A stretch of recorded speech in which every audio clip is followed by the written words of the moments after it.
Les frères Henry et Tom venaient de faire ce qu'ils croyaient être l'achat de leur vie.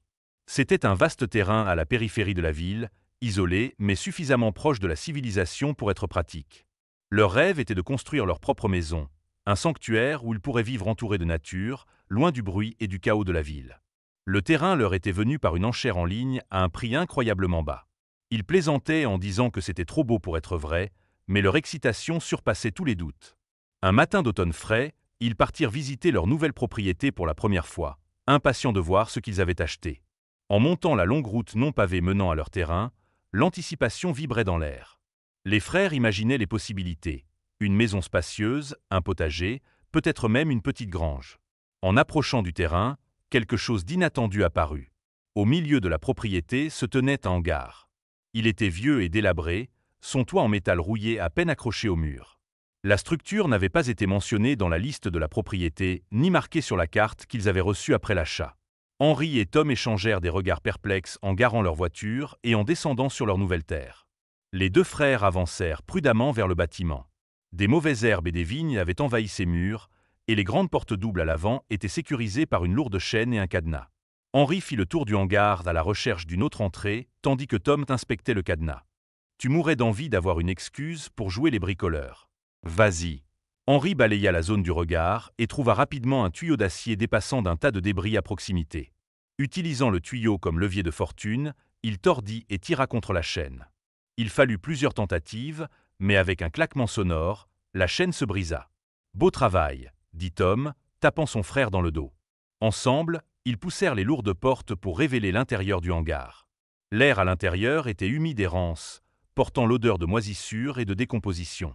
La lumière du soleil filtrait à travers les fissures du toit, projetant des faisceaux étranges à travers l'espace encombré. Le hangar semblait intact depuis des décennies. Des étagères tapissaient les murs, couvertes de moisissures, et des outils gisaient éparpillés sur le sol, rouillés au-delà de toute reconnaissance. Ce qui attira leur attention, ce furent les grandes boîtes en bois empilées dans le coin du fond. Dans la première boîte, ils trouvèrent des piles de vieux documents, des photos fanées et ce qui semblait être un plan. Les photos montraient un homme au regard sévère avec une moustache en guidon, une femme en corset et une jeune fille tenant une poupée. Les vêtements et le style suggéraient que ces images dataient de la fin du XIXe siècle. Henry déplia le plan et l'étudia attentivement. Il représentait une grande maison avec des pièces et des couloirs détaillés. Un détail attira son attention. Une petite signature dessinée à la main dans un coin, encadrée dans un triangle inversé.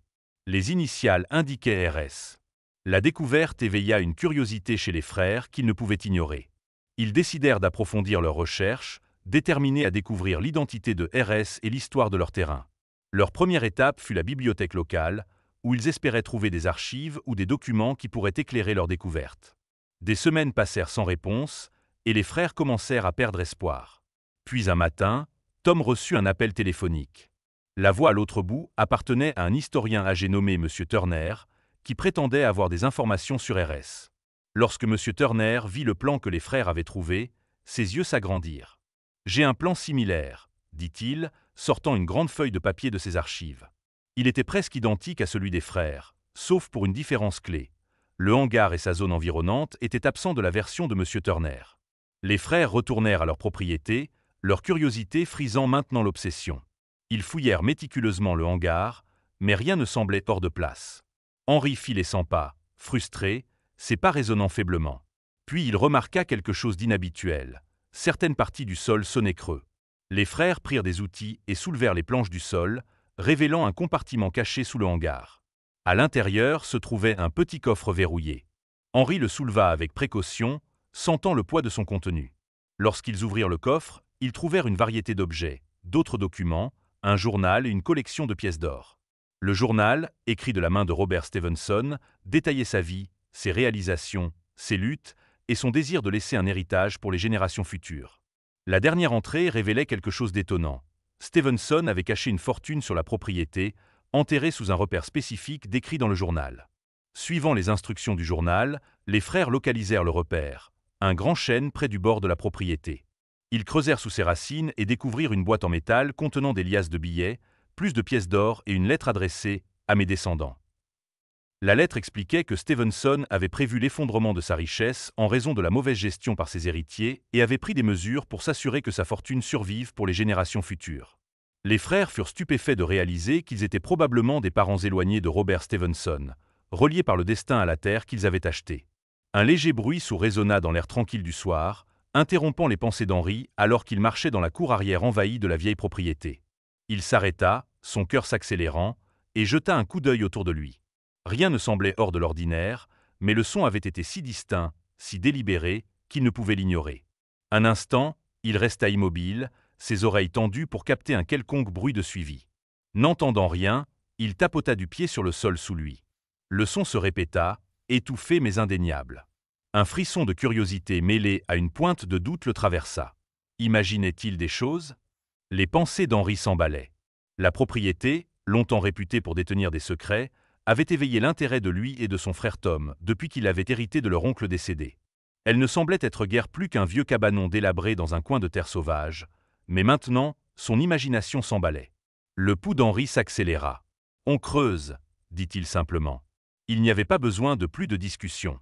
Les deux hommes étaient animés par une excitation commune qu'ils pouvaient à peine contenir. Ils attrapèrent les outils qu'ils purent trouver, une vieille bêche, une fourche de jardin, et commencèrent à gratter la terre avec ferveur. Après ce qui leur sembla une éternité, leurs outils raclèrent quelque chose de solide. Les deux hommes s'arrêtèrent, haletants, leurs mains tremblantes d'effort et d'anticipation. En enlevant les derniers restes de terre, ils révélèrent une trappe en bois incrustée dans le sol. Rassemblant toutes leurs forces, les frères poussèrent ensemble. Avec un gémissement et un éclat de bois éclaté, la trappe céda enfin, révélant un vide sombre en dessous. Un frisson émanait de l'ouverture, emportant avec lui l'odeur de la terre humide et quelque chose d'indéfinissable. Henri attrapa l'échelle branlante qui descendait dans le vide et testa sa solidité avant de commencer sa descente. Le bois craquait de façon inquiétante sous son poids, mais il tint bon. Il atteignit le fond et regarda autour de lui, mais l'obscurité était impénétrable. Les frères avancèrent à tâtons, les mains tendues pour éviter de heurter des obstacles invisibles. L'espace était vaste et étrangement silencieux, leurs mouvements amplifiés par l'écho de leurs pas. Henri fouilla dans sa poche et sortit un briquet. En le faisant cliqueter à plusieurs reprises, il réussit à produire une petite flamme vacillante.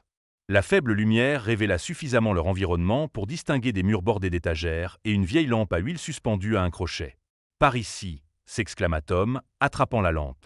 Henri approcha le briquet de la mèche de la lampe, et à leur étonnement, l'huile ancienne s'enflamma, projetant une lueur chaleureuse dans la pièce. Alors que la lumière remplissait l'espace, les frères restèrent figés de stupeur. « Ça doit être la pièce secrète que l'historien a mentionnée, » dit Tom. Henri acquiesça, son esprit s'emballant. L'historien leur avait parlé de la disparition énigmatique de Stevenson et de la possibilité d'indices cachés pouvant révéler la vérité sur sa vie. Cette pièce pourrait-elle être la clé pour résoudre un mystère? Désireux d'en découvrir plus, les frères commencèrent à fouiller la pièce. Ils fouillèrent dans les tiroirs, retournèrent des coussins et inspectèrent chaque recoin. Leurs efforts ne produisirent guère plus que de la poussière et des toiles d'araignée jusqu'à ce que les yeux d'Henri se posent sur une grande peinture à l'huile accrochée au mur. Le portrait représentait Stevenson et sa famille, peint avec un détail méticuleux. Le regard d'Henri s'attarda sur les traits de Stevenson, la mâchoire forte, les yeux perçants. Quelque chose dans la peinture semblait significatif. « Regarde ça », dit Henri en pointant le coin inférieur de la toile. Les initiales RS y étaient inscrites, indubitablement la signature de l'artiste. Les yeux de Tom se plissèrent alors qu'il examinait la peinture de plus près. « Attends une seconde », dit-il, sa voix teintée d'incrédulité. « Il ne nous ressemble pas. » Le cœur d'Henri manqua un battement. Maintenant que Tom le mentionnait, la ressemblance était frappante. Le nez de Stevenson, la forme de son visage. Tout cela semblait étrangement familier. Pourrait-il être notre ancêtre? Se demanda Henri à voix haute. Ils décidèrent d'enquêter plus avant. Avec un grand soin, ils retirèrent la peinture du mur, s'attendant à moitié à trouver un compartiment caché derrière, mais le mur était nu. La déception menaça de les envahir. Puis Henri remarqua quelque chose d'étrange. Les bords du cadre de la peinture étaient éraflés, comme s'ils avaient été manipulés. « Il y a quelque chose de caché ici », dit-il avec conviction. Utilisant un couteau de poche, les frères firent levier sur le cadre. Après plusieurs minutes tendues, leurs efforts furent récompensés lorsqu'une petite clé tomba au sol avec une enveloppe scellée de cire. Henri ramassa l'enveloppe et l'ouvrit. À l'intérieur, une lettre, son encre fanée mais lisible. Alors qu'il la lisait à haute voix, sa voix tremblait d'excitation. La lettre parlait d'un trésor caché réservé aux véritables héritiers de Stevenson. Elle fournissait des indices cryptiques, exhortant le lecteur à faire confiance à son instinct. Les frères échangèrent un regard, le poids de la découverte s'imposant à eux. Avec une détermination renouvelée, ils retournèrent à leur recherche. Les indices de la lettre les menèrent à une vieille armoire. Après avoir expérimenté avec ces tiroirs, ils entendirent un clic sonore. L'armoire elle-même s'ouvrit, révélant un compartiment caché. À l'intérieur se trouvait un coffre orné, sa surface décorée de gravures complexes. La clé s'adaptait parfaitement à la serrure. Alors que le couvercle grinçait en s'ouvrant, les frères s'exclamèrent. Le coffre était rempli de pièces d'or et de documents anciens. Leur périple ne s'arrêta pas là. En apportant le trésor à l'historien, ils en apprirent davantage sur leur lien avec Stevenson et son héritage. Les frères décidèrent d'honorer leur ancêtre en construisant une maison sur la propriété, modelée d'après les plans originaux de Stevenson. Des années plus tard, la maison devint un domaine familial, doté d'un musée dédié à leur découverte. La vie des frères avait été changée à jamais, non seulement par la richesse qu'ils avaient trouvée, mais par la connexion qu'ils avaient forgée avec leur passé.